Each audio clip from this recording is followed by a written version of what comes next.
జన్మాద్యస్య యతోన్వయాదితరతశ్చార్థేష్వభిజ్ఞస్వరాట్ తేనే బ్రహ్మహృదాయ ఆదికవయే ముహ్యంతి యత్సూరయః తేజో వారిమృదాం యథా వినిమయో యత్ర త్రిసర్గో మృషా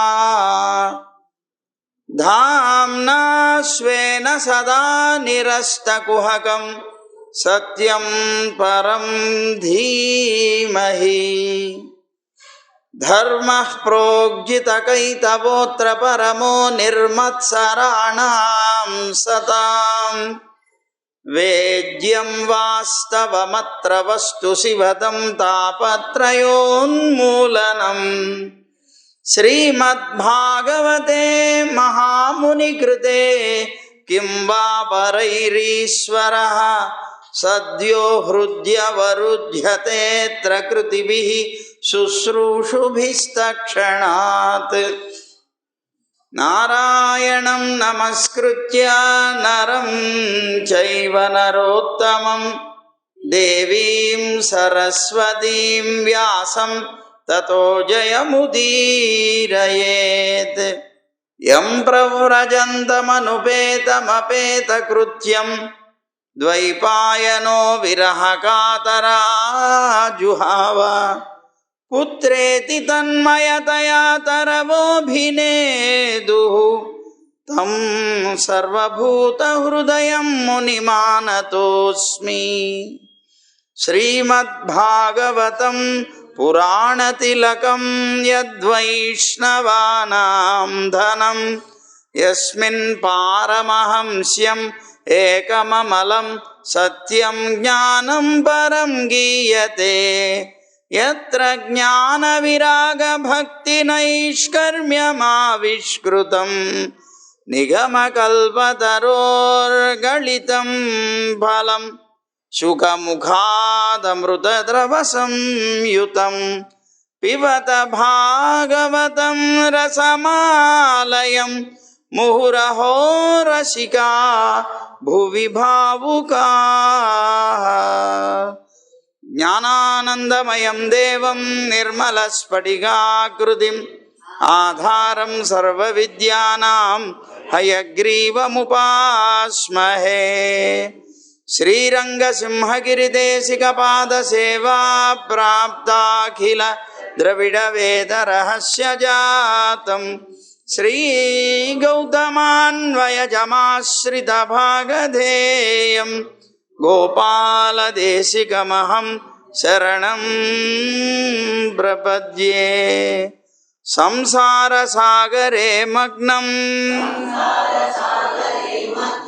దీనం మాం కరుణానిధే. కర్మమోహగృహీతాంగం మాముద్ధర భవార్ణవాత్.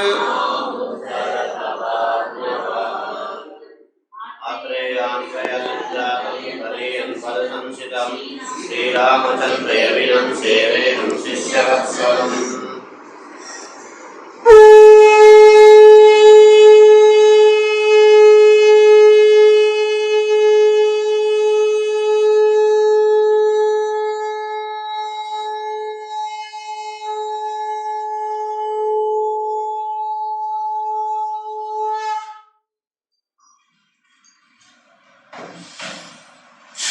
జై గోవింద.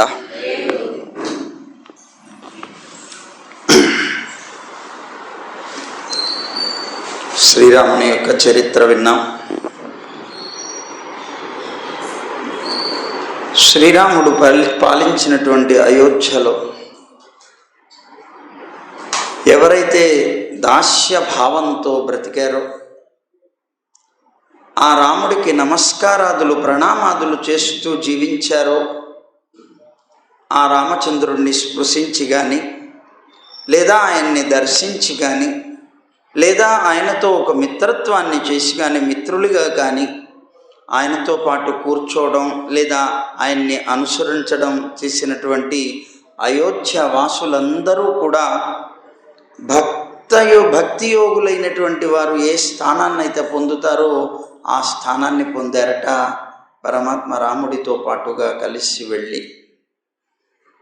సరే, ఆ రాముడికి కుశుడు లవుడు అని ఇద్దరు కుమారులు ఉన్నారని విన్నాం. రామచంద్రుడి పుత్రుడైనటువంటి కుశుడికి అతిథి అనేటువంటి ఒక పుత్రుడు ఉన్నట్ట.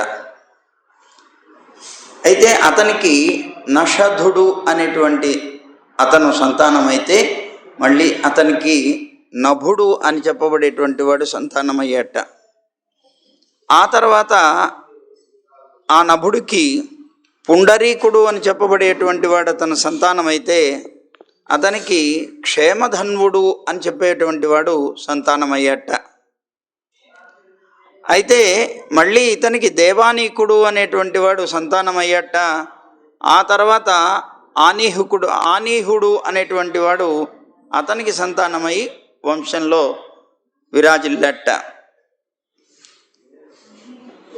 అతనికి మళ్ళీ పారియాత్రుడు అని చెప్పబడేవాడు సంతానమైతే అతనికి బలస్థలుడు అనేటువంటి వాడు సంతానమైతే అతనికి మళ్ళీ వజ్రనాభుడు అనేటువంటి వాడు సంతానమయ్యాట.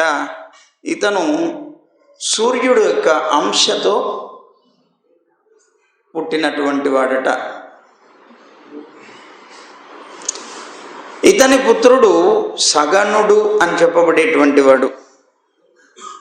ఇతనికి విధృతి అని ఒక సంతానం కలిగాడు. మళ్ళీ అతనికి హిరణ్యనాభుడు సంతానమైతే ఆ హిరణ్యనాభుడు అనేటువంటి అతను జైమిని మహర్షికి శిష్యుడై యోగాచార్యుడయ్యాట. అలా యోగాచార్యుడైనటువంటి ఇతని దగ్గర యాజ్ఞవల్క్య ఋషి కూడా భోగరూపమైనటువంటి హృదయ గ్రంథిని ఛేదించేటువంటి ఆధ్యాత్మ సంబంధమైనటువంటి యోగ విద్యని అభ్యసించాట. అలాగే హిరణ్యనాభుడి యొక్క పుత్రుడు పుష్పుడు అని చెప్పబడేవాడు. ఇతనికి ధ్రువసంధి కలిగాడు సంతానంగా. మళ్ళీ అతనికి సుదర్శనుడు అని చెప్పబడేటువంటి వాడు పుడితే మళ్ళీ అతనికి అగ్నివర్ణుడు అనేటువంటి వాడు సంతానమయ్యాడు. ఆ అగ్నివర్ణుడు అని చెప్పబడేటువంటి అతనికి శీఘ్రుడు సంతానమైతే ఆ శీఘ్రుడికి మరుడు అని చెప్పబడేటువంటి అతను జన్మించట. ఈ మరుడు అని చెప్పబడేటువంటి అతను యోగ మార్గంలో సిద్ధిని పొందాడు. కలాప అనేటువంటి గ్రామంలో ఇవాల్టికి కూడా ఉన్నాడు, ఇప్పటికీ కూడా ఉన్నాడు. అయితే అది హిమాలయాల్లో కలాప అనేటువంటి ఒక గ్రామం ఉన్నది. అది అందరూ దర్శించడానికి యోగ్యమైనటువంటిది కాదు. అందులో యోగాచార్యులైనటువంటి ఈ దేవాపి అని చెప్పబడేటువంటి మరుడు అని చెప్పబడేటువంటి ఆయన ఉన్నాడు. ఈయన కలియుగ అంతం తర్వాత మళ్ళీ ద్వాపరయుగం మన కృతయుగం ప్రవేశించినప్పుడు ఆ కృతయుగం ప్రారంభంలో మళ్ళీ సూర్యవంశాన్ని సంతానోత్పత్తి ద్వారా ప్రవర్తింపచేయడానికి అతను ఇప్పుడు కలాప గ్రామంలోనే ఉన్నాడు. అప్పటిదాకా కూడా ఉంటాడు, అంటే కలియుగాంతం దాకా కూడా ఉంటాడనమాట. ఇలా అనేక మంది రాజులు పుట్టారు సూర్యవంశంలో. తర్వాత పుడతారు కూడా అని చెప్పాడు సుఖ మహర్షి పరీక్షణ్ మహారాజుతో. అయితే ఆ పుట్టబోయేటువంటి వారిలో చాలామంది పుడతారు. అయితే దాంట్లో క్షుద్రకుడు అని చెప్పబడేటువంటి అతను ఉన్నాడు. అతనికి రణకుడు అనేటువంటి అతను సంతానం అయ్యాడు. అతనికి సురధ తనయుడు అని చెప్పబడేటువంటి వాడు సంతానం అయితే ఇతనికి సుమిత్రుడు అనేటువంటి వాడు పుడతాడు. ఈ సుమిత్రుడు అని చెప్పబడేటువంటి అతనే ఇక్ష్వాకుని యొక్క వంశంలో చివరి రాజు అవుతాడు. అయితే వీరంతా కూడా బృహద్బలుని యొక్క వంశస్థులుగా చెప్పబడతారు. ఇతని తర్వాత అంటే ఇప్పుడు చివరి రాజుగా సుమిత్రుడు అని చెప్పబడేటువంటి రాజు ఎవరైతే ఉన్నారో ఇతని తర్వాత కలియుగంలో ఈ వంశం అంతా కూడా నశించిపోతుంది. అంటే సూర్యవంశపు రాజులు ఎవరు ఉండరు అన్నమాట అని చెప్పుకుంటూ వచ్చి సుఖమహర్షి పరీక్షణ్ మహారాజుతోటి, ఆయన ఇప్పటిదాకా నీకు సూర్యవంశంలో ఉన్నటువంటి రాజులని గురించి చెప్తున్నాను. అయితే ఇక్ష్వాకు పుత్రుడైనటువంటి నిమి అనేటువంటి ఒక రాజు ఉన్నాడు. చాలా గొప్పవాడే అతను. ఆ నిమి అనేటువంటి చక్రవర్తి ఒకసారి ఒక యజ్ఞాన్ని ఆరంభించాడు. ఓ అద్భుతమైనటువంటి యజ్ఞం చేయాలని సంకల్పించుకొని తన వంశగురువు అయినటువంటి వశిష్ఠుడి దగ్గరికి వెళ్ళాడు. వశిష్ఠుడిని ప్రార్థించాడు, మహాప్రభు, నేను ఇట్లా యజ్ఞం చేద్దాం అనుకుంటున్నాను కనుక మీరు వచ్చి ఋత్విక్కుగా ఉండి, ప్రధాన ఋత్విక్గా ఉండి ఆ యజ్ఞాన్ని నడిపించాలి, యాజ్ఞికులుగా ఉండి అని ప్రార్థించాడు. అయితే ఆ ఇంద్రుడు అన్నాడు కదా, నాయనా, ఇంద్రుడు ఒక యజ్ఞం చేస్తూ నన్ను ఋత్విక్కుగా ఎన్నుకున్నాడు కనుక నన్ను ఋత్విక్కుగా వరించాడు గనక నేను ఆ ఇంద్రయజ్ఞాన్ని పూర్తి చేసి ఆ తర్వాత నువ్వు చేయాలనుకునేటువంటి నీ సంకల్పానుసారంగా నేను యజ్ఞం చేయిస్తానన్నాడు. ఇతనేం మాట్లాడలేదు, నిశ్శబ్దంగా మౌనమై ఉన్నాడు, సమాధానం ఇవ్వలేదు.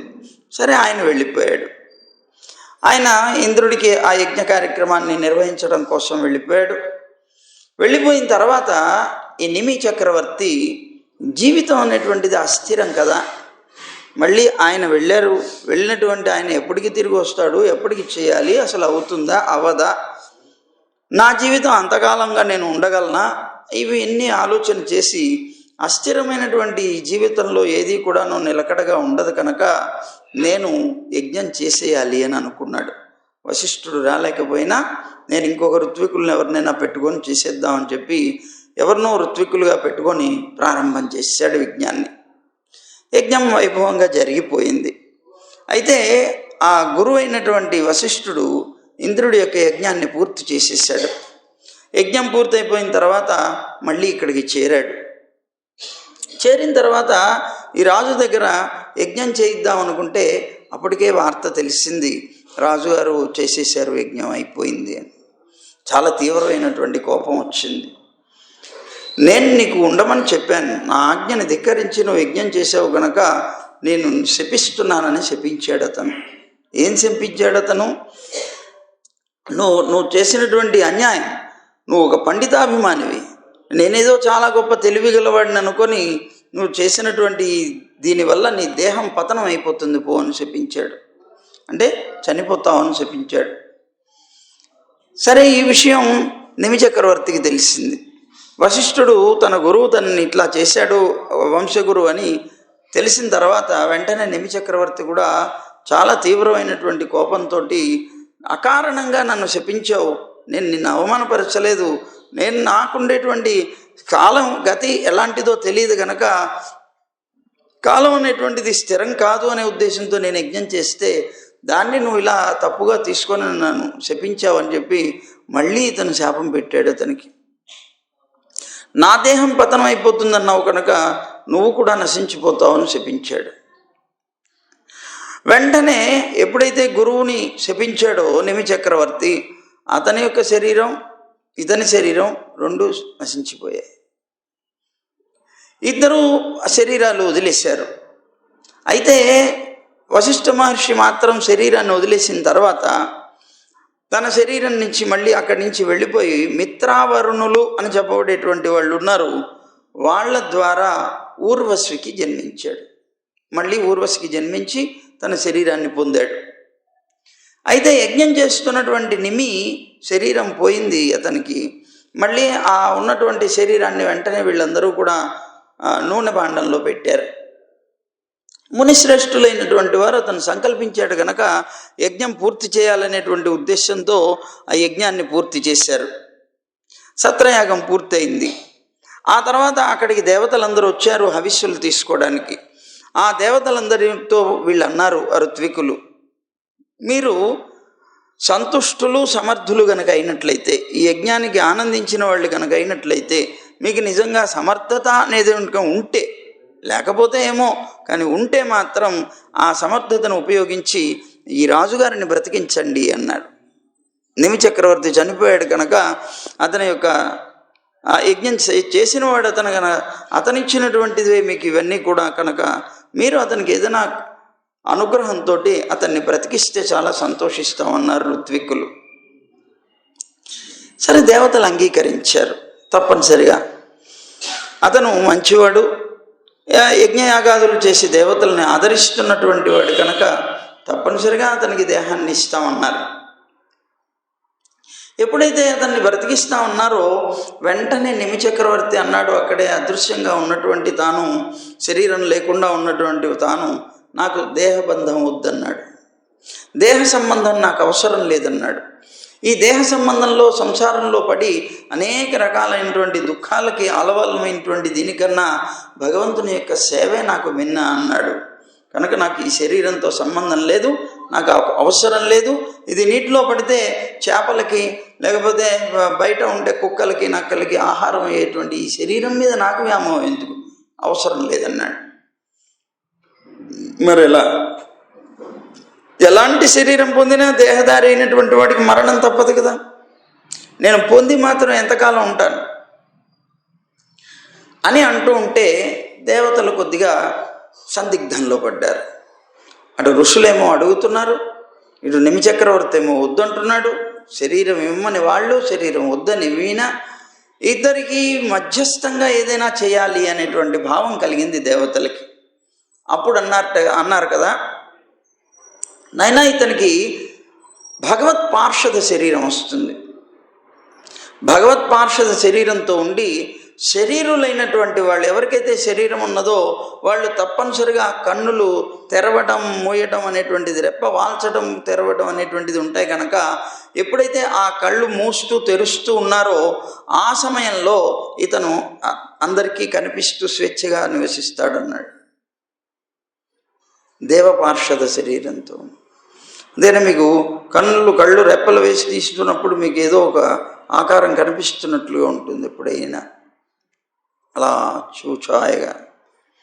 అదిగో అది నిమి చక్రవర్తి అని చెప్తున్నారు.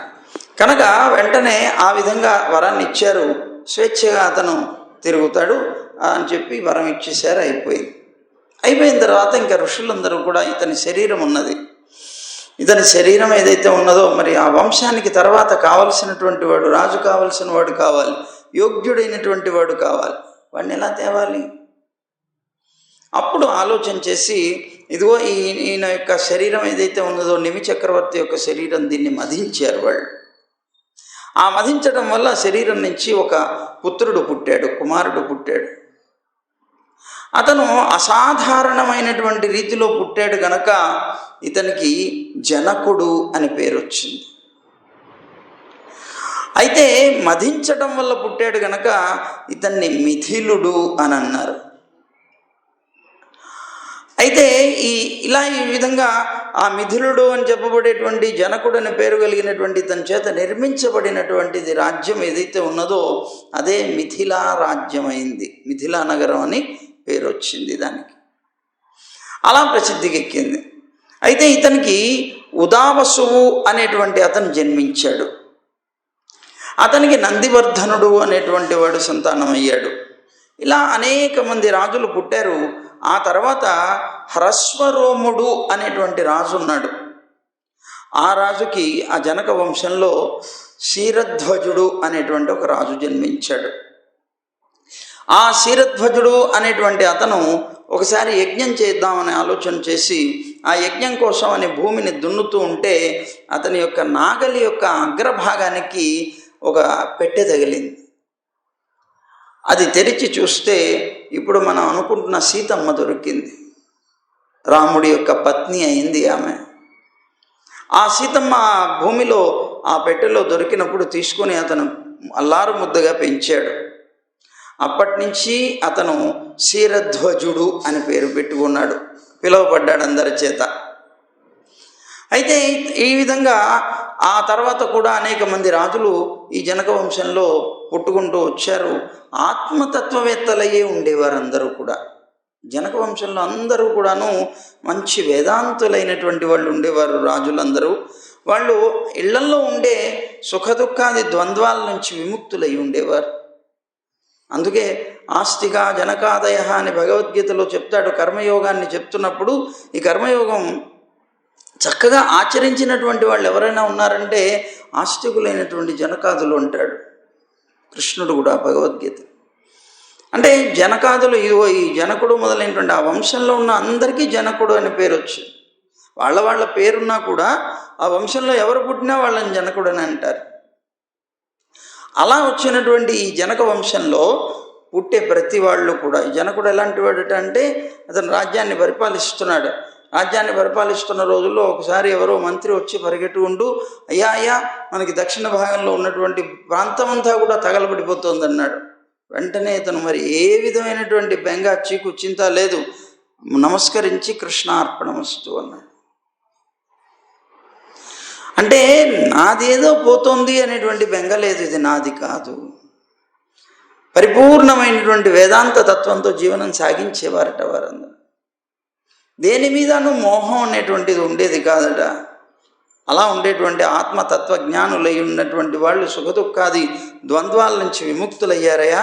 ఈ వంశం వారందరూ కూడాను జనకులు అనేటువంటి పేరుతో పిలువబడ్డారు అని సుఖమహర్షి పరీక్షణ్ మహారాజుకు చెప్పారు. ఓ రాజా, ఇప్పటిదాకా నీకు సూర్యవంశాన్ని గురించి వివరించాను, ఇక పవిత్రమైనటువంటి చంద్రవంశాన్ని గురించి విను అని సుఖమహర్షి చెప్తున్నారు. మొదట పరమాత్మ యొక్క నాభి నుంచి, నారాయణుడి యొక్క నాభి నుంచి ఒక పద్మం ఆవిర్భవిస్తే అందులో చతుర్ముఖ బ్రహ్మ పుట్టారు. అతనికి అత్రి అనేటువంటి ఒక మహర్షి పుట్టారు. అతను తండ్రితో సమానమైనటువంటి గుణాలు కలిగినటువంటి వాడు. ఆ అత్రి మహర్షి ఒకసారి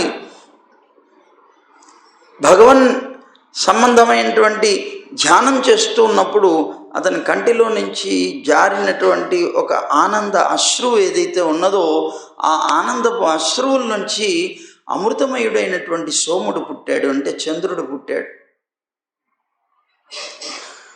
బ్రహ్మ ఆ సోముణ్ణి విప్రులకి, ఓషధులకి, నక్షత్రాలకి, వీటన్నిటికీ అధిపతిని చేశాడు. అయితే ఈ సోముడు 3 లోకాలని కూడాను జయించి చాలా అద్భుతమైనటువంటి రాజసూయ యాగం చేశాడు. చంద్రుడు రాజసూయ యాగం చేయడం అంటే సామాన్యమైనటువంటి విషయం కాదు, చాలా అద్భుతం. అసలు రాజసూయ యాగంలో మొత్తం వాళ్ళని సమ్రాట్ అంటారు. మన ధర్మరాజు కూడా రాజసూయాగం చేశాడు. ధర్మరాజు రాజసూయాగం చేయడానికి కారణం ఏమిటి అంటే వాళ్ళ తండ్రి గారు పంపించారు వార్త, ఆయన స్వర్గంలో ఉన్నాడు. అయితే ఆ స్వర్గంలో ఉన్నటువంటి ఆ తండ్రి గారు కూడా తన వంశంలో రాజసూయాగం చేసిన వాళ్ళు ఎవరూ లేరు. తన తాతగారు ఎవ్వరూ చేయలేదు.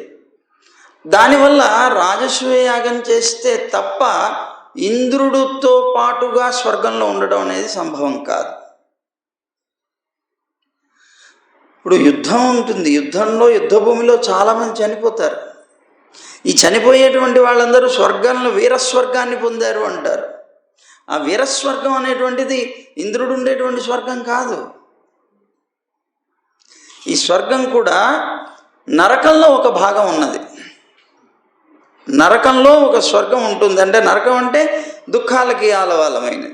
సుఖాలు కూడా ఉండేటువంటి ప్రాంతం ఒకటి ఉన్నది, అది స్వర్గం. అక్కడ అందులో ఉండే వాళ్ళందరూ కూడా ఈ వీరస్వర్గాన్ని పొందిన వాళ్ళు, లేకపోతే మామూలుగా క్షాత్ర ధర్మంతో పోయినటువంటి వాళ్ళు అందరూ ఉంటారు.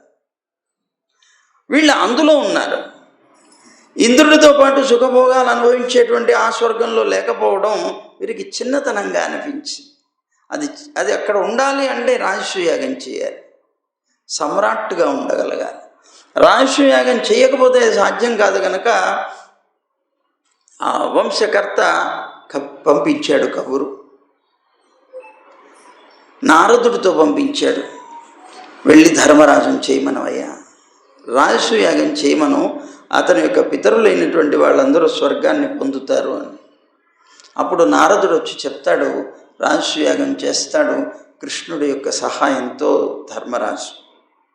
అయితే ఈ రాజసూయాగం అనేటువంటిది అతన్ని సమ్రాట్టం చేస్తుంది కనుక ఇదిగో ఇతను ఈ చంద్రుడు ఆ విధమైనటువంటి రాజసూయాగం చేసి మహాగర్వాన్ని పొందాడు. అయితే ఇంత గొప్ప గర్వంతో తానేం చేశాడు, కన్ను మెన్ను కానదు. గర్వం ఎప్పుడైతే వచ్చిందో, ఐశ్వర్యం అనేటువంటిది ఎప్పుడైతే వచ్చిందో, అతను ఏం చేస్తున్నాడు అనేటువంటిది కూడా అతనికి తెలియదు. కన్ను మిన్ను గానక సాక్షాత్తు తన గురువు అయినటువంటి బృహస్పతి యొక్క భార్యని అపహరించాడు చంద్రుడు అహంకారం చేత. ఈ తారని బలవంతంగా తీసుకుని హరించిపోయాడు. దేవగురువు అయినటువంటి ఈ బృహస్పతి చంద్రుడు చేసినటువంటి అకృత్యానికి చాలా దుఃఖపడ్డాడు. వెనకబడి అతన్ని అడిగాడు, ఇచ్చేసేయి, వదిలేసేయి, తప్పు నువ్వు చేస్తాను, చేయకలాగా అని అనేక రకాలుగా చెప్పాడు. వినలేదు అతను. ఎప్పుడైతే అతను వినలేదో అప్పుడు దేవతలందరినీ కూడగట్టాడు. ఈయన దేవగురువు కదా, మరి అందరినీ కూడగట్టాడు. బ్రహ్మాండమైనటువంటి యుద్ధం జరిగింది. ఎప్పుడైతే ఇతను విరోధి అయ్యాడో వెంటనే ఆ చంద్రుణ్ణి తమ పక్షంలోకి తీసుకున్నారు అసురులు. శుక్రాచార్యుడు ప్రధానంగా. శుక్రాచార్యుడు తీసుకొని వీళ్ళకి విరుద్ధంగా ఉన్నాడు గనక తమ పక్షంలోకి చేర్చుకొని అతని తరఫున వీళ్ళు యుద్ధానికి వచ్చారు, చంద్రుడి పక్షం. అట్లా దేవతలకి అసురులకి పెద్ద యుద్ధం జరిగేటువంటి సందర్భం వచ్చినప్పుడు ఈ బృహస్పతి వెళ్ళిపోయి చతుర్ముఖ బ్రహ్మ దగ్గర విన్నపం చేశాడు. మహాప్రభో, ఇలా ఉంది పరిస్థితి, ఇట్లా చేశాడు చంద్రుడు. అప్పుడు చతుర్ముఖ బ్రహ్మ వచ్చాడు అక్కడికి. ఆ బ్రహ్మ వచ్చి చంద్రుడిని చాలా దూషించాడు. నువ్వు చేసింది మహాదోషం, నీకున్నటువంటి అహంకారం చేత, ఐశ్వర్య మదం చేత, నువ్వు చేసిన రాజసూయ గర్వం చేత నువ్వు చేసినటువంటిది మహాదోషాన్ని చేసావు. ఇప్పటికైనా బుద్ధి తెచ్చుకో, ఇచ్చేసే అన్నాడు. తారని అతనికి ఒప్పగించేసే అన్నాడు. అప్పటికి చాలా కాలం అయింది. ఆ బృహస్పతి వెంటనే అతను చెప్పడం వల్ల చంద్రుడు తెచ్చి ఇచ్చేస్తే తన భార్యను అతను తీసుకున్నాడు. కానీ ఆ తార గర్భవతి అయింది. గర్భవతి ఉండేటప్పటికే బృహస్పతి చాలా దూషించాడు. ఆ గర్భాన్ని నువ్వు నిర్మూలించమన్నాడు, తొలగించేసేయమన్నాడు. సిగ్గుపడింది తార. సిగ్గుపడి వెంటనే ఒక పుత్ర సంతానాన్ని కన్నది. అయితే అతను చాలా గొప్పగా ప్రకాశిస్తున్నాడు ఆ పుత్రుడు. సరే, చంద్రుడు బృహస్పతులు ఇద్దరికి సంబంధించినటువంటిది అయిందప్పుడు తార. ఆ సంతానం ఎవరిది అనుకోవాలి? చంద్రుడిదా బృహస్పతిదా? అర్థం కాలేదు. కలిగినటువంటి ఆ సంతానం చాలా గొప్పగా ప్రకాశిస్తోంది. ఇద్దరికీ కూడా అతని మీద ప్రీతి కలుగుతోంది. సరే, అప్పుడు అన్నారు నా పుత్రుడే నా పుత్రుడే అని. ఇద్దరు కూడా అనటం చేత ఇద్దరు గొడవ పడ్డారు. ఆ సమయంలో చతుర్ముఖ బ్రహ్మ కూడా అక్కడ ఉండడం చేత అతను ఏం చేశాడు, వెంటనే వాళ్ళు వచ్చి ఈమెను అడిగారు, ఎవరి పుత్రుడు ఇతను చెప్పమన్నారు. ఆవిడ సిగ్గుపడింది, మాట్లాడలేదు, చెప్పలేదు. అప్పుడు పుట్టినటువంటి ఆ బిడ్డ ఎవరైతే ఉన్నాడో అతను, ఓసి దురాచారినివి, నువ్వు వ్యర్థమైనటువంటి సిగ్గుపడతావేంటి? ఇక్కడ నన్ను కన్నావు కదా, నీ దోషం వల్ల వచ్చాను నేను. ఇప్పుడు నువ్వు చెప్పు, నాతో నీ చేసినటువంటి దోషం ఎవరిది? ఇప్పుడు నీకు కలిగినటువంటి సంతానం అయినటువంటి నేను ఎవరి సంతానం చెప్పమని అతను గట్టిగా నిలదీశాడు. పిల్లవాడే అడిగాడు. అప్పుడు బ్రహ్మగారు తారని ఒంటరిగా పక్కకి తీసుకుని వెళ్ళి అడిగాడు రహస్యంగా, అమ్మ చెప్పు, పిల్లవాడు ఎవరి సంతానం అంటే అప్పుడు ఆమె సిగ్గుపడుతూ చెప్పింది, చంద్రుడి యొక్క సంతానం, సోముడి యొక్క సంతానం నుంచి. వెంటనే సోముడు ఆ కుమారుడిని తీసుకుని వెళ్ళిపోయాడు. అప్పుడు ఆ కుమారుడికి చతుర్ముఖ బ్రహ్మ గంభీరమైనటువంటి బుద్ధిని చూసి, తన ధర్మపరమైనటువంటి బుద్ధిని చూసి, పుట్టగానే ఇంత ధర్మంతో తల్లిని నిలదీసినటువంటి వాడు అయ్యాడు. అతని యొక్క బుద్ధిని చూసి తనకి బుద్ధుడు అని పేరు పెట్టాడు. బుద్ధుడు అని నామకరణం చేశాడు. చంద్రుడు చాలా సంతోషించాడు. పిల్లవాడు చాలా గొప్ప అందంతో ఉన్నాడు. ఈ బుద్ధుడినే ఇలా అనేటువంటిది సుద్యుమ్నుడు అని చెప్పబడేటువంటి అతను స్త్రీ రూపాన్ని దాల్చాడు అని చెప్పుకున్నాం. ఇలావృతంలోకి వెళ్ళినప్పుడు ఇలా అనేటువంటి పేరు కలిగినటువంటి స్త్రీగా అయ్యాడని చెప్పుకున్నాం. అదిగో ఆ స్త్రీగా ఉన్నటువంటి అతను బుద్ధుడి యొక్క ఆశ్రమానికి వెళితే బుద్ధుడు ఈవిడ్ని చూసి మోహించి వివాహం చేసుకున్నాడని చెప్పుకున్నాం. అదిగో అలా ఆ బుద్ధుడు ఇలా అనేటువంటి ఆమెని వివాహం చేసుకొని పురూరవుడు అని చెప్పబడేటువంటి ఒక అందమైనటువంటి వ్యక్తిని సంతానంగా పొందాడు. రూపం, గుణాలు అన్నీ కూడాను చాలా గొప్పవి అతను. సరే, అట్లా మంచి సంతానాన్ని కన్నాడు. అయితే ఈ పురూరవుడి యొక్క గుణగణాలు దేవలోకం దాకా పాకే. అతని సౌందర్యం కానీ, అతని యొక్క గుణాలు కానీ దేవలోకంలో చర్చ జరిగేది. ఆ దేవలోకంలో ఒకసారి నారదుడు ఇంద్రుడికి చెప్తున్నాడు, పురూరవుడు ఎంత గొప్ప సుందరుడు, ఎంత గొప్ప సౌందర్యం, ఎంత గొప్ప గుణాలు, ఎంత అద్భుతమైనటువంటి వ్యక్తి అని అతని యొక్క గుణాల్ని వర్ణిస్తూ, రూపాన్ని వర్ణిస్తూ చెప్తూ ఉంటే ఈ మాటలు అక్కడే ఉన్నటువంటి ఊర్వశి విన్నది. ఊర్వశికి వెంటనే అతని మీద మనస్సు కలిగింది. అయితే మనస్సు కలిగినటువంటి తాను దేవలోకంలో ఉండేటువంటి ఒక వేశ్య, అప్సరస అయినటువంటి ఆమె మానవలోకంలోకి వచ్చి మానవరాజును వివాహం చేసుకోవడం ఎట్లా సాధ్యం అవుతుంది? సాధ్యం కాదు. కానీ ఆమెకి ఒక శాపం ఉన్నది. మిత్రావరుణులు శాపం పెట్టారు, నువ్వు మానవ లోకంలో మానవ కన్యగా పుట్టు అని. ఆ శాపాన్ని గుర్తు చేసుకొని దాన్ని వినియోగించుకొని మానవ లోకంలోకి వచ్చింది. అయితే ఆవిడ వచ్చేసింది, పురూరవుడి దగ్గరకు వచ్చింది, పురూరవుడిని చూసింది. పురూరవుడితో ఆమెకి ఆయన మీద, ఆయనకి ఆమె మీద ఇద్దరికి కూడా పరస్పరం ప్రేమ కలిగింది. వాళ్ళిద్దరూ వివాహం చేసుకోవడానికి కూడా సిద్ధపడ్డారు. కానీ ఊర్వశి అన్నది, ఓ పురూరవ మహారాజా, నేను వివాహం చేసుకుంటాను, కానీ ఒక షరత్ అన్నది. ఎందుకంటే ఈమె అప్సరస, దేవలోకానికి వెళ్ళిపోవలసిందే, మానవలోకంలో ఉండడానికి అవకాశం లేదు. అయినప్పటికీ వ్యామోహం చేత ఇక్కడికి వచ్చినా ఎక్కువ కాలం ఉండడానికి వీలు లేదు. ఇతనికి వ్యామోహం అధికమయ్యి తాను ఇక్కడ ఉండవలసినటువంటి పరిస్థితి వస్తుందేమో అని ముందుగానే తాను ఊహించుకొని ఒక పన్నాగం వచ్చింది. ఆ పన్నాగంలో భాగమే తాను 2 మేకలను తీసుకొచ్చింది. ఒక షరత్తు పెట్టింది పురూరవుడికి. ఏమిటా షరత్తు అని అంటే, నేను నెయ్యినే ఆహారంగా తీసుకుంటా, నేతినే ఆహారంగా తీసుకుంటాను, నువ్వు ఎప్పుడూ కూడాను నాకు వస్త్రవిహీనుడివై కనిపించకూడదు.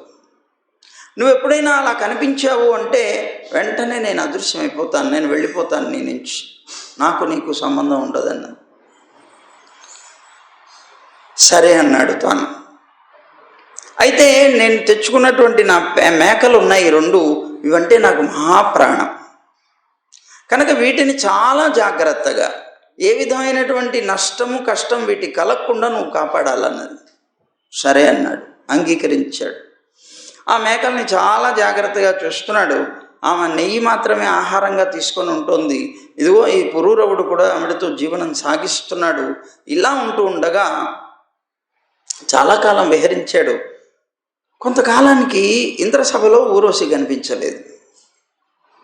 దాంతో ఇంద్రుడికి సందేహం కలిగి ఇంద్రుడు అడిగాడు గంధర్వుణ్ణి పిలిచి, ఏమయ్యా, ఏమిటి ఊర్వశి ఏమైపోయింది? ఇంద్ర సభలో లేకుండా ఎక్కడికి పోయింది అన్నాడు. ఎక్కడుంటే అక్కడిని తీసుకురమ్మన్నాడు. అనడం చోతి గంధర్వులు బయలుదేరారు తీసుకురావడానికి. ఎలా తేవాలి? తీసుకురావడం అంత తేలికైనటువంటి విషయం కాదు. అప్పుడు బాగా ఆలోచిస్తే 2 మేకలు తీసుకువెళ్ళిందని చెప్పి ఈవిడ రావడానికి షరత్తు పెట్టింది. ఇవన్నీ కూడా వాళ్ళు తెలుసుకొని ఒకరోజు రాత్రిపూట వచ్చారు. అర్ధరాత్రి, చీకటి బాగా ఉన్నది, గాఢాంధకారంగా ఉన్నది.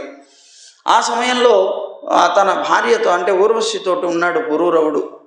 సరిగ్గా ఆ సమయంలో వచ్చి ఈ మేకల్ని అపహరించారు వీళ్ళిద్దరు గంధర్వులు. ఎప్పుడైతే మేకల్ని అపహరిస్తున్నారో ఈ మేకలు పెద్దగా అరవడం మొదలుపెట్టాయి. పెద్దగా అరుస్తున్నటువంటి మేకల యొక్క శబ్దాన్ని విని వెంటనే ఉలిక్కిపడి లేచింది ఊర్వశి. పెద్దగా కేకలు పెట్టడం ప్రారంభించింది.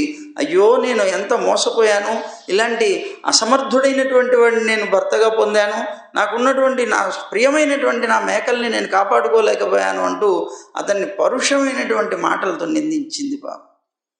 ఆవిడికి అర్థమైపోయింది, మేకలు అపహరింపబడ్డాయంటే తప్పనిసరిగా ఇంద్రలోకం నుంచి నాకు పిలుపు వచ్చింది అని అర్థమైంది. అందుకని అతనికి పౌరుషం కల్పించి ఆ మేకల్ని వెతకడానికి పంపించాలి. అతనికి పౌరుషం కలిగేలాగా మాట్లాడింది. చాలా కఠినమైనటువంటి మాటలు మాట్లాడుతుంటే తట్టుకోలేకపోయాడు. తాను ఉన్న పాళ్ళంగా లేచి బయటికి వెళ్ళిపోయాడు ఆ మేకల్ని వెతకడం కోసం. ఇతను ఎప్పుడైతే బయలుదేరి బయటికి వస్తూ వెతుకుతున్నాడో వెంటనే ఆ గంధర్వులు అక్కడ వదిలేసి వెళ్ళిపోయారు మేకల్ని రెండింటిని. ఇతను వాటి దగ్గరికి వెళ్ళిపోయి వాటిని రెండింటిని కూడా జాగ్రత్తగా పట్టుకున్నాడు. ఆ సమయంలో వస్త్రవిహీనుడై ఉన్నాడు.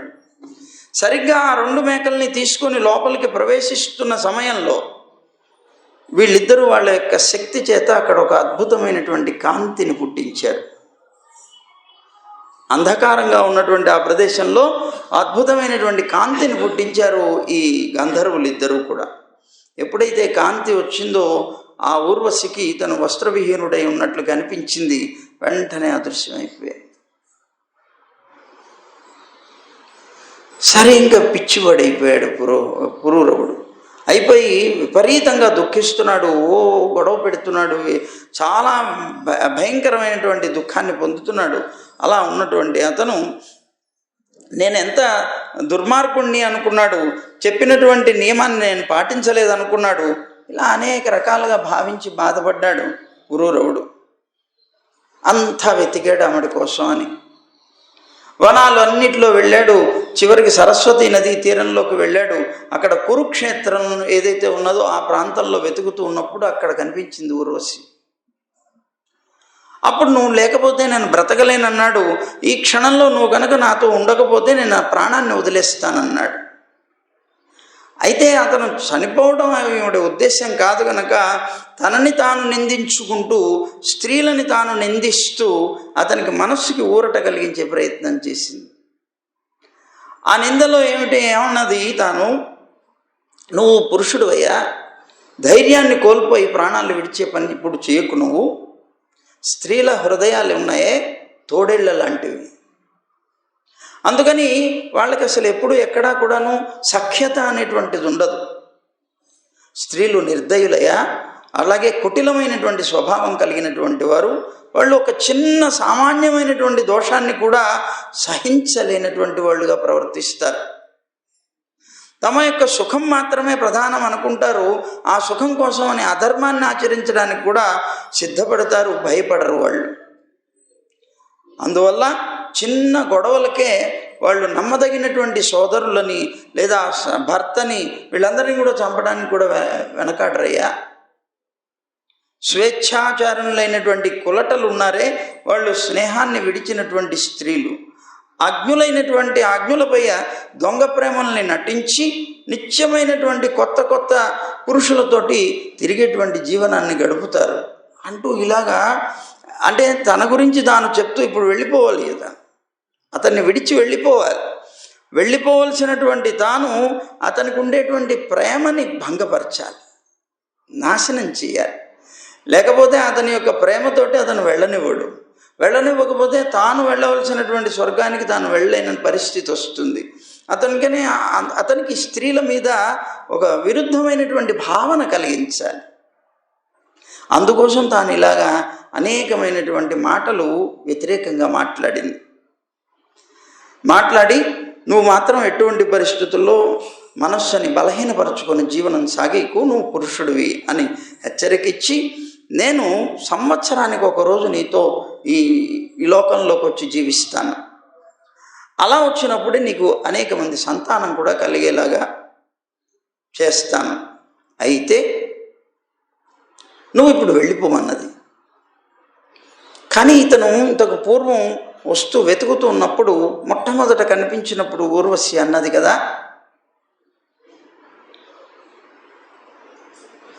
త్రేతాయుగం ఆరంభంలో జరిగింది ఇది. అయితే ఆ సమయంలో పురూరవుడు వెతుకుతూ ఉన్నాడు. వెతుకుతూ ఉంటే ఊర్వశి కనిపించినటువంటి ఊర్వశి తాను అన్నది కదా, నేను అదిగో చూసావా, ఆ ఉన్నటువంటి గంధర్వులు ఎవరైతే ఉన్నారో నేను నీతో ఉండాలి, జీవించాలి అంటే ఆ గంధర్వులను అడగమన్నది. సరే, ఆవిడ యొక్క వియోగాన్ని భరించలేక తను వెళ్ళిపోయి ఆ గంధర్వుల్ని పట్టుకొని అడిగాడు, ఊర్వశి నా దగ్గర ఉంటుందని. వాళ్ళు ఏం చేశారు, ఊర్వశి లేదు, ఒక అగ్నిస్థాలిని ఇచ్చారు. వాళ్ళు అగ్నిస్థాలి అని అది ఇచ్చారు. ఇదిగో ఊర్వశి అంటూ ఇచ్చారు. ఇతను భ్రమలో ఉన్నాడు.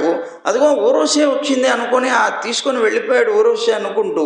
చీరాకు వెళ్ళిన తర్వాత వనంలో ఒకసారి చూస్తే ఇది అగ్నిస్థాలి, ఊర్వశి కాదనుకొని అది అక్కడ వదిలేసి వెళ్ళిపోయాడు. వనంలో వదిలేసి వెళ్ళిపోయాడు. ఇంటికి వెళ్ళిన తర్వాత నిద్రించి మళ్ళీ లేస్తే అప్పుడు మళ్ళీ ఊర్వశి తనకి కనిపిస్తే తనని తలుచుకున్నటువంటి ఊర్వశి తనకి అగ్నిస్థాలి రూపంలో కనిపించింది. ఇదేమిటి అగ్నిస్థాలి రూపంలో కనిపిస్తోందని మళ్ళీ తాను నాకు ఇచ్చినటువంటి అగ్నిస్థాలి ఊర్వశేమో అనుకొని మళ్ళీ వచ్చాడు దాన్ని వెతుకుతూ వనంలోకి. తీరా అక్కడికి వచ్చేటప్పటికే అక్కడ ఆ అగ్నిస్థాలిని ఎక్కడైతే పెట్టాడో అక్కడ ఒక శమీ వృక్షం, ఒక అశ్వత్థ వృక్షం వచ్చాయి. ఆ శమీ వృక్షం, అశ్వత్థ వృక్షం ఏవైతే ఉన్నాయో వాటిని చూశాడు. చూసి ఒక అరణిని నిర్మించాడు. ఒక అరణి నిర్మించి దాన్ని మధిస్తే దాంట్లో నుంచి అగ్ని పుట్టింది. మనం యజ్ఞం చేసేటప్పుడు ఈ శమీ అశ్వత్థ వృక్షాల నుంచి వచ్చేటువంటి వాటితోనే మనం అరణి నిర్మించి దాన్ని మధిస్తారు అగ్ని కోసం. దాని ద్వారా భోగ్యమైనటువంటి ధనం సిద్ధిస్తుందట.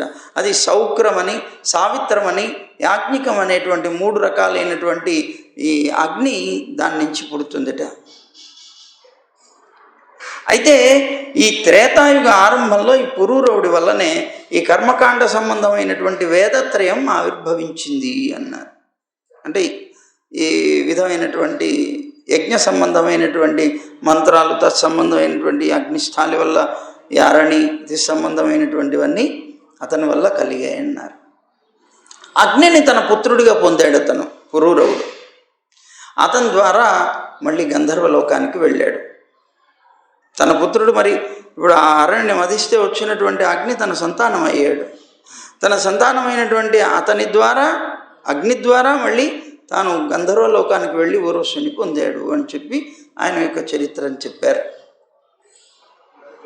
అది అయిపోయిన తర్వాత రుచిక, జమదగ్ని, పరశురామ చరిత్రలు చెప్తున్నానయ్యా, జాగ్రత్తగా విను, చంద్రవంశంలో వాళ్ళే అన్నాడు. ఈ చంద్రవంశంలో పుట్టినటువంటి వాడు బుద్ధుడు అని చెప్పుకున్నాం కదా. ఈ బుద్ధుడు ఎవరైతే ఉన్నారో అతనికి ఐలుడు అని చెప్పబడేటువంటి వాడు పుట్టాడు సంతానంగా. అతని వలన మళ్ళీ ఊర్వశికి, అంటే ఊర్వశి కూడా ఈ ఐలుడు అనేటువంటి ఆమెకి భార్య అయింది కనుక ఆవిడ వల్ల ఆయువు, శృతాయువు, సత్యాయువు, రయువు, జయుడు, విజయుడు అనేటువంటి 6 సంతానం కలిగారు. ఈ శృతాయువు అని చెప్పబడేటువంటి అతనికి వసుమానుడు, వసుమానుడు అనేటువంటి వాడు పుడితే, సత్యాయువు అని చెప్పబడేటువంటి వాడికి శృతంజయుడు అనేటువంటి అతను పుట్టాడు. రయునికి ఏకుడు అని చెప్పబడేటువంటి అతను పుడితే, జయుడికి అమితుడు అని చెప్పబడేటువంటి వాడు సంతానం అయ్యాడు. విజయుడికి భీముడు కలిగాడు సంతానంగా. భీముడికి కాంచనుడు అని చెప్పబడేటువంటి అతను కలిగాడు. కాంచనునికి హోత్రకుడు జన్మించాడు. హోత్రకునికి జహ్నువు సంతానం అయ్యాడు అన్నాడు. ఈ జహ్నువు అని చెప్పబడేటువంటి అతను ఉన్నాడే, అతను చాలా అద్భుతమైనటువంటి శక్తి సంపన్నుడు. అతను దోసిలి పట్టి గంగని పానం చేశాట. గంగనంతటిని దోసిలి పట్టి, అందుకే ఆవిడికి జాహ్నవి అని పేరు వచ్చింది. జహ్ను మహర్షి అలా దోసిలి పట్టి పానం చేయటం వల్ల జాహ్నవి అని పేరు వచ్చింది గంగకి. అయితే ఆ జహ్నువుకి పురుడు అనేటువంటి అతను సంతానం అయితే, ఇతనికి బలాకుడు అని చెప్పబడేటువంటి వాడు సంతానం అయ్యాడు. ఆ బలాకుడికి అజకుడు, ఆ అజకుడికి కుశుడు, అలాగే ఇతనికి మళ్ళీ కుశాంబువు, ఆ కుశాంబువుకి తనయుడు, అతనికి వసువు, అతనికి కుశనాభుడు. ఆ కుశాంబుడు, తనయుడు, వసువు, కుశనాభుడు అందరూ కూడా ఒక తండ్రి యొక్క బిడ్డలుగానే 4 పుత్రులు కలిగారు. వారిలో కుశాంబువు అనేటువంటి అతనికి మాత్రం గాధి అనేటువంటి అతను జన్మించాడు. గాధి అనేటువంటి ఆయన కుశాంబువు అని చెప్పబడేటువంటి ఆయనకి సంతానం అయ్యాడు. గాధి అనేటువంటి అతనికి సత్యవతి అనేటువంటి ఒక పుత్రిక కలిగింది. అయితే బ్రాహ్మణుడైనటువంటి రుచికుడు అని చెప్పబడేటువంటి ఆయన ఈ సత్యవతి అనేటువంటి ఆమెని వివాహం చేసుకోవాలని వచ్చి అతన్ని అడిగాడు, గాధిని అడిగాడు, నీ పిల్లనిచ్చి నాకు వివాహం చేయవయ్యా అని బ్రాహ్మణుడు. కానీ ఇతను ఈవిడికి తగినటువంటి వరుడు కాదు అని అనిపించిందట ఆయనకి. దానివల్ల వెంటనే అన్నాడు, నా పిల్లకి నేను శుల్క రూపంగా కొంత పెట్టానయ్యా ఒక విధానం, మరి ఆ శుల్కాన్ని నువ్వు చెల్లించినట్లయితే నీకు ఇచ్చి వివాహం చేస్తానన్నాడు. ఎందుకు ఆ శుల్కం అతను చెల్లించలేలే అనే ఉద్దేశం. అతనికి ఇష్టం లేదు, కాదు పొమ్మనకుండా ఇలా చెప్పాడు అన్నమాట. సరే అతను అన్నాడు, ఏమిటి పెట్టారు శుల్కం అని అడిగాడు. అంటే 2 చెవుల్లో ఒక చెవి నల్లగా ఉండాలి, శరీరం మాత్రం చంద్రుడిలాగా తెల్లగా ఉండాలి. అలాంటి తెల్లని గుర్రాలు ఒక 1000 గుర్రాలు కనుక నువ్వు నాకు తీసుకొస్తే శుల్కంగా నా పిల్లనిచ్చి వివాహం చేస్తా అన్నాడు. అప్పుడు ఈ బ్రాహ్మణుడు ఈ రుచికుడు అనేటువంటి బ్రాహ్మణుడు నేను ప్రయత్నం చేస్తానన్నాడు. సత్యవతిని వివాహం చేసుకోవడం కోసం నేను తప్పనిసరిగా ప్రయత్నం చేస్తానని, అది ఎక్కడున్నది అని తెలుసుకొని బాగా ప్రయత్నం చేసి వరుణుడి దగ్గర ఉన్నాయని చెప్పి వరుణుడి దగ్గరికి వెళ్ళారు. ఆ వరుణుడి దగ్గరికి వెళ్ళి అతన్ని ప్రార్థించి మొత్తం మీద అతని యొక్క అనుగ్రహాన్ని పొంది 1000 గుర్రాలు తీసుకొచ్చాడు. నల్లని చెవి అలాగే తెల్లని శరీరం కలిగినటువంటి గుర్రాలు. ఆ గుర్రాలను తీసుకొని వచ్చాడు, ఇచ్చి అతని తండ్రి గాధికి ఇచ్చాడు. సత్యవతిని వివాహం చేసుకున్నాడు ఈ రుచికుడు. తర్వాత అతను సంతానం కోసమని తన భార్య ప్రార్థించింది అతన్ని, నాకు సంతానాన్ని ప్రసాదించమని. సరే తన తల్లి ఉన్నది, ఈమె తల్లి, ఈ సత్యవతి తల్లి, ఆమెకు కూడా పుత్ర సంతానం లేదు. మరి సంతానం ఈవిడొక్కతే కదా, మరి సత్యవతి ఒక్కతే, పుత్ర సంతానం లేదు కనుక ఆమెకి సంతానం కావాలనేటువంటి ఒక అపేక్ష ఉన్నది. ఈమె ఎప్పుడైతే రుచికుడు అని చెప్పబడేటువంటి తన భర్తని నాకు సంతానం కోసంగా మీరు ఏదైనా యజ్ఞ ఫలాన్ని ఇవ్వండి అని ప్రార్థించినప్పుడు ఆయన ఒక మంచి యజ్ఞం చేసి ఆ యజ్ఞంలో వచ్చినటువంటి చెరువు ఉంటుంది, చెరువు పదార్థం అంటారు. ఆ చెరువు పదార్థాన్ని 2 భాగాలు చేశాడు. తల్లి గురించి కూడా అడగటం చేత తల్లికి సంతానం కావాలి, నాకు సంతానం కావాలి, పుత్ర సంతానం అని అడిగితే అప్పుడు అందుకోసం ఆ చెరువును తీసుకొచ్చి చెరువును 2 భాగాలు చేశాడు. ఆ చెరువును తీసుకొచ్చి క్షాత్ర మంత్రాలతోటి 2 చెరువుల్ని కూడాను మంత్రించాడు. అందులో ఒక చెరువు భాగాన్నేమో క్షాత్ర మంత్రాలతోటి చేశాడు, ఒక చెరువునేమో ఒక భాగాన్నేమో బ్రాహ్మణ సంబంధమైనటువంటి మంత్రాలతో చేశాడు. ఆ బ్రాహ్మణ సంబంధంగా చేసినటువంటి ఆ చెరువు భాగాన్ని తన భార్యకి ఇచ్చాడు. క్షాత్ర మంత్రాలతో అభిమంత్రించినటువంటి ఆ భాగాన్ని తన తల్లికి ఇచ్చాడు, ఆ సత్యవతి తల్లికి ఇచ్చాడు.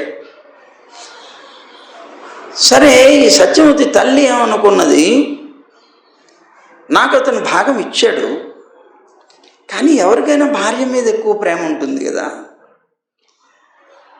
ఆ ఇచ్చినటువంటి దానివల్ల నాకు విశ్వాసం ఉంది, సంతానం కలుగుతుంది. కానీ తన భార్య అవటం వల్ల తనకి సంతానం కలుగుతుంది, అతను ఉత్తముడవ్వాలనేటువంటి భావనతో అతను మంచి శక్తివంతమైనటువంటి మంత్రాలతో అభిమంత్రించి ఇచ్చి ఉండొచ్చు కదా అనేటువంటి భావన పడి పాపం తన కూతుర్ని అడిగింది, అమ్మ నీకిచ్చినటువంటి భాగం నాకిచ్చి నా భాగం నువ్వు తీసుకో అని. తల్లి అడిగేటప్పటికే కాదని లేకపోయింది సంతానం. సరే అమ్మ అలాగే అన్నది. ఆవిడికి ఏదో క్షాత్ర మంత్రాలతో అభిమంత్రించినటువంటి చెరు భాగాన్ని ఈవిడికిచ్చి బ్రాహ్మణ మంత్రాలతో అభిమంత్రించినటువంటి ఈ చెరు భాగాన్ని తాను తీసుకున్నది ఆ తల్లి. తెలీదు ఆయన ఏం చేశాడనేది తెలియదు బాబు, తీసేసుకున్నాడు, తీసుకొని తినేశారు వాడు. ఈయన పాపం అవి చెరువులు 2 కూడా అక్కడ పెట్టేసేసి ఇదిగో ఇట్లా అభిమంత్రించాను నేను వస్తానని చెప్పి వెళ్ళి స్నానానికి వెళ్ళాడు. ఆయన స్నానం చేసి తిరిగి వచ్చే లోపల వీళ్ళిద్దరూ తినేశారు. అన్యాయం అయిపోయింది అన్నాడు బాబు. ఏమైంది అన్నది, అయ్యయ్యో ఎంత పని చేశావు, ఘోర దండధరుడైనటువంటి క్షత్రియుడు నీకు పుడతాడన్నాడు తన భార్యతోటి. అదేమిటన్నది, నేను నీ తల్లి కోసం అని క్షత్రియుడు పుట్టడం కోసం అని క్షాత్ర మంత్రాలతో అభిమంత్రించిన చెరువు నువ్వు తిన్నావు అన్నాడు. నీకు జన్మించవలసినటువంటిది ఒక బ్రాహ్మణోత్తముడైనటువంటి వాడు, వేదాంగ పారంగడుతున్నటువంటి వ్యక్తి నీకు పుట్టడం కోసంగా నేను అభిమంత్రించిందంతా నీ తల్లికి ఇచ్చావు అన్నాడు. నువ్వు చేసినటువంటి పొరపాటు వల్ల నీకు క్షత్రియ గుణాలు కలిగినటువంటి వ్యక్తి పుడతాడు, ఘోరమైనటువంటి దండాన్ని ధరించి వాడవుతాడు అన్నాడు. అనడంతో భార్య భయపడిపోయింది. అయ్యయ్యో, ఇంత పొరపాటు అయిపోయింది, నాకు తెలియదండి. మా తల్లిగారు వచ్చి నేను భార్యని కదా, నాకేదో గొప్పగా చేస్తారనుకుని అది అడిగింది, అది చివరికి ఇలా అయింది అని పాపం బతిమాలికుంది, బామాలింది, ఏడ్చింది, అన్నీ చేసి చిట్ట చివరికి అంది కదా, మీరు ఏమైనా చేయండి, నాకు మాత్రం క్షాత్ర గుణాలు కలిగినటువంటి వాడు పుత్రుడు కాకూడదు అన్నది. నాకు బ్రాహ్మణ గుణాలు కలిగినటువంటి వాడే కావాలి, మీ తపశ్శక్తితో మీరు ఏదైనా చేయమన్నది, ప్రార్థించి. ఆయన అన్నాడు, నాకున్నటువంటి తపశ్శక్తితో నేను ఇంత మాత్రం చేయగలుగుతాను. ఏమిటి అంటే, ఈ జన్మలో నీకు జన్మించేటువంటి వాడు బ్రాహ్మణ గుణాలతో పుడతాడు, కానీ నీ మనవడు ఉన్నాడే అతను మాత్రం ఈ క్షాత్ర గుణాలతో పుడతాడన్నాడు. నీ పుత్రుడు మాత్రం బ్రాహ్మణ గుణాలతో, నీ మనవడు మాత్రం క్షాత్ర గుణాలతో పుడతాడు అని వరం ఇచ్చాడు. దాంతో ఆవిడ కొద్దిగా శాంతించింది. అయినా తన మనవడు అలాంటి వాడు అవుతాడని కొద్దిగా బెంగ ఉన్నా తన కొడుకు కాదు కదా అని సంతోషించింది. సరే, అయిపోయింది. ఆ తర్వాత సత్యవతికి జమదగ్ని అనేటువంటి ఒక పుత్రుడు కలిగాడు.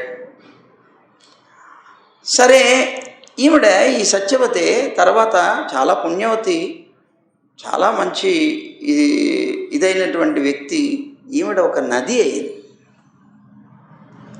ఈవిడే సత్యవతి అనేటువంటి ఈమె కౌశికి అని పేరు కలిగినటువంటి నదిగా మారిందిట.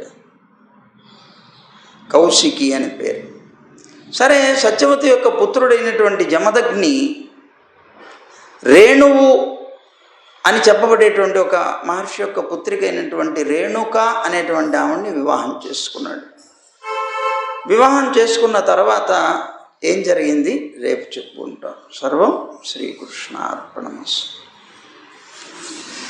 గోవింద జయ జయ గోపాల జయ జయ, రాధారమణ హరి గోవింద జయ జయ,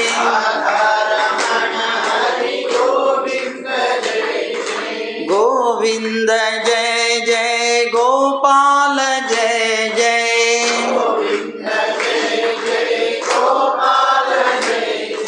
రాధారమణ హరి గోవింద జయ జయ,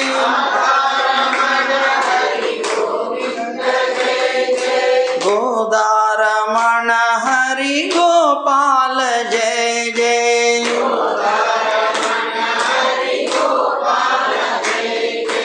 గోవింద గోవింద గోవింద జయ జయ,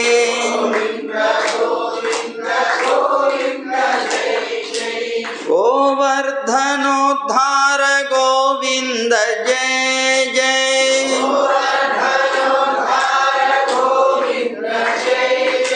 గోపీ మనోహర ముకుంద జయ జయ,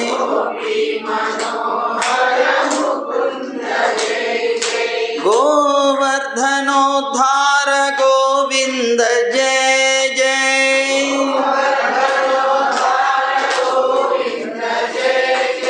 గోపీ మనోహర ముకుంద జయ జయ,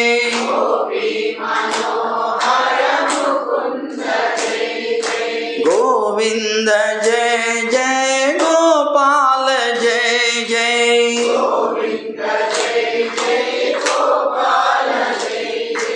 గోవింద జయ జయ గోపాల జయ జయ.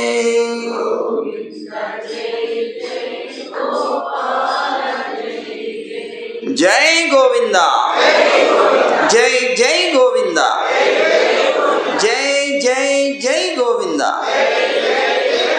జై శ్రీమన్నారాయణ, జై జై శ్రీమన్నారాయణ. జై జై జై శ్రీమన్నారాయణ. సర్వం శ్రీకృష్ణార్పణమస్తు.